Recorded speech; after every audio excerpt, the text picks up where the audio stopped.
Pak Seto, jadi sudah dipastikan bahwa tidak ada perlu kekhawatiran bahwa nanti Indonesia akan digempur oleh produk-produk Amerika Serikat yang lebih banyak lagi ya Pak, dan tadi sudah ditegaskan juga justru lebih melakukan pengalihan impor dari negara-negara lain. Tapi bagaimana memastikan daya saing produk-produk dalam negeri juga Pak yang mungkin bisa dilakukan substitusi?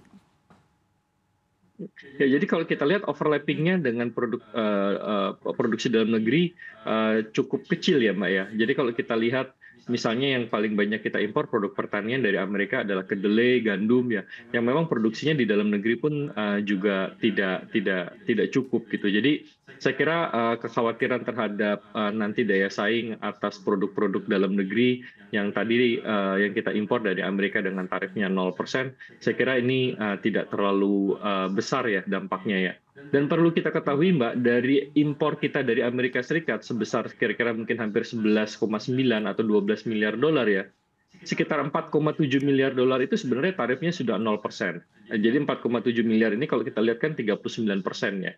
Dari total impor Amerika sebelumnya, ini memang tarifnya sudah 0%. Jadi sebelum ada kesepakatan dagang ini, kesepakatan tarif ini juga tarifnya sudah 0%. Lalu ada tambahan 54% lagi, itu tarifnya juga sudah 5% gitu. Jadi tarifnya juga sudah kecil.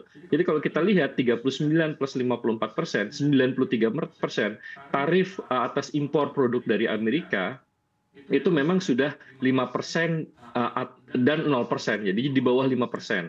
Jadi saya kira ini yang juga publik perlu ketahui bahwa dengan kita memberikan tarif 0% bukan berarti ini incrementalnya jadi tinggi, karena sebelumnya kita juga sudah memberikan tarif yang 0% dan tarif yang rendah kepada Amerika juga sudah mencapai 93% dari total impor dari Amerika. Jadi kalau dengan seperti itu kita melihat tentu saja apa yang kita tawarkan ke Amerika sebenarnya incrementalnya tidak terlalu besar dengan adanya penurunan menjadi 0%, dan ini juga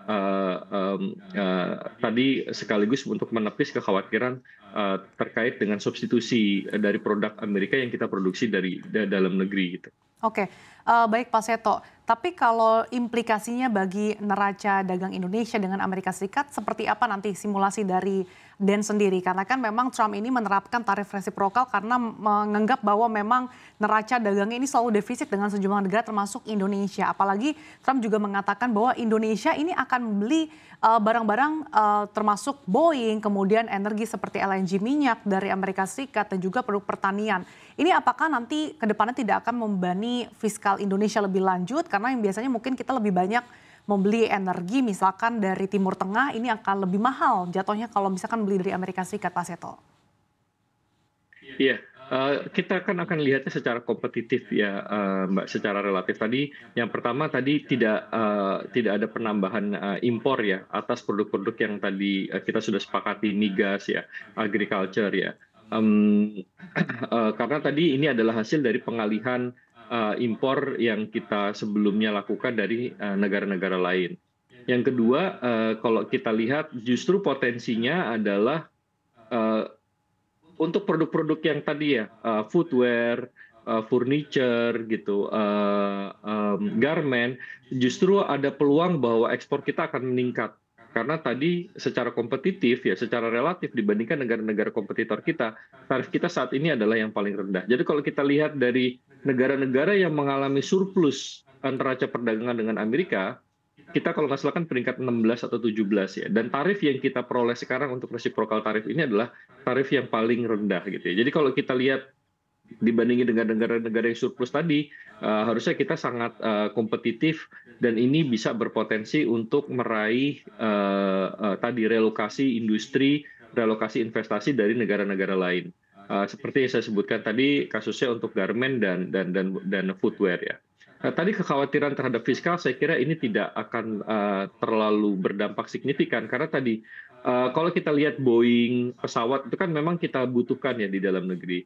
Dan ini kan tidak akan dilakukan dalam misalnya 1 atau 2 tahun karena pesawat ini kan butuh proses manufacturing gitu ya, pengiriman. Dan kalau kita lihat memang semenjak COVID jumlah pesawat yang dimiliki oleh maskapai di Indonesia kan juga menurun cukup signifikan gitu ya.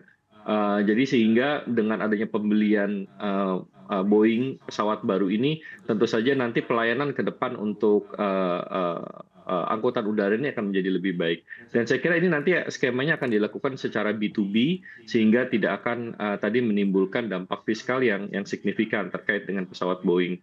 Kalau terkait dengan migas, saya kira incremental cost-nya ya dari kita pengalihan dari Amerika, dari misalnya dari Timur Tengah ataupun ke Amerika, saya kira dampaknya tidak akan terlalu signifikan sampai kemudian membebani posisi fiskal kita terlalu besar. Jadi saya kira kekhawatiran tersebut